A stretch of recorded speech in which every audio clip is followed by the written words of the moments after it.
અત્યારના સૌથી અગત્યના સમાચાર એ સામે આવી રહ્યા છે કે રાજ્યમાં શિયાળામાં ક્યાંક વરસાદ છે, ક્યાંક બફારાથી લોકો પરેશાન છે, પણ વાતાવરણ વાદળછાયું છે। રાજ્યના અલગ અલગ વિસ્તારોની આપની જાણકારી આપી છે કે ત્યાં કયા પ્રકારનો માહોલ છે। તમે પણ જણાવો કે તમારે ત્યાં અત્યારે શિયાળામાં શું પાણી શેરીઓમાં ચાલ્યા જઈ રહ્યા છે, કારણ કે હવામાન વિભાગની તો આગાહી આ જ પ્રકારની છે।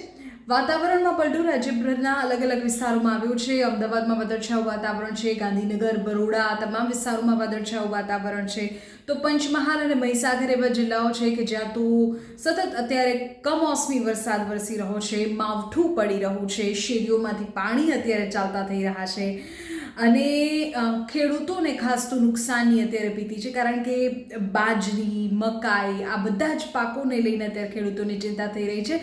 રવિ પાકની ઉપર અત્યારે ખેડૂતોની મહેનત ઉપર જાણે આ વરસાદે, કમોસમી વરસાદે પાણી ફેરવી દીધું છે।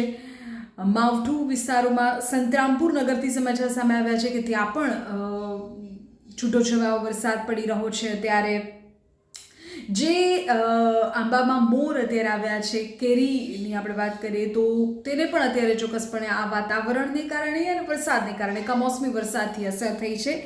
ઠંડી ઘટી છે અને તાપમાનમાં થોડો વધારો, ગરમી ચોક્કસ વધી છે, પણ બફારાનો અહેસાસ લોકો અત્યારે કરી રહ્યા છે। વાતાવરણ વાદળછાયું છે અને હજુ આવનારા 5 દિવસ વાતાવરણમાં કોઈ ખાસ ફેરફાર થવાની સંભાવના નથી। હવામાન વિભાગ દ્વારા આ પ્રકારની આગાહી કરવામાં આવી છે।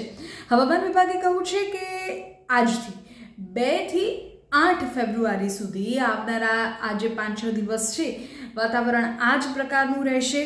મિની વાવાઝોડાનો અહેસાસ પણ લોકો કરી શકે છે। વેસ્ટર્ન ડિસ્ટર્બન્સની અસર અત્યારે રાજ્યના વાતાવરણમાં જોવા મળી રહી છે અને એ પછીના જે 5 દિવસ છે ત્યારે વાતાવરણ શુષ્ક રહી શકે છે તેવું હવામાન વિભાગ અત્યારે આગાહી કરી રહ્યું છે।